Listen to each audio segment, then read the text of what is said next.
సామాజిక తత్వవేత్త బడుగు బలహీన వర్గాల ఆశాజ్యోతి మహాత్మా జ్యోతిరావు పూలే 197వ జయంతిని పురస్కరించుకుని నిజామాబాద్ జిల్లాలోని బీజేపీ ఆధ్వర్యంలో పూలే జన్మదిన వేడుకలను ఘనంగా నిర్వహించారు.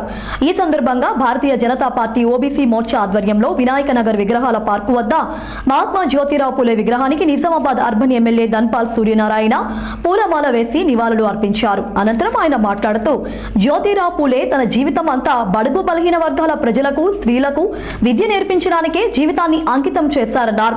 సత్యశోధక సమాజ్ ద్వారా సమాజంలో అసమానతలను, మూఢనమ్మకాలను రూపుమాపడానికి పోరాటం చేశారని, జ్ఞానం లేకుంటే గౌరవం లభించదని, శిక్షణ లేకుంటే సమాజంలో సంస్కరణ సాధ్యం కాదని, స్త్రీలకు విద్య అందించాలన్న సంకల్పంతో మొదట తన భార్య సావిత్రిబాయికి విద్య నేర్పి పూణే నగరంలోని మొదటిసారిగా బాలికల కోసం ఒక పాఠశాలను ప్రారంభించాడని, ఆంగ్ల ప్రభుత్వం చేత పేద ప్రజల కొరకు ఉచితంగా చదువు చెప్పించే ఏర్పాటు చేశారన్నారు.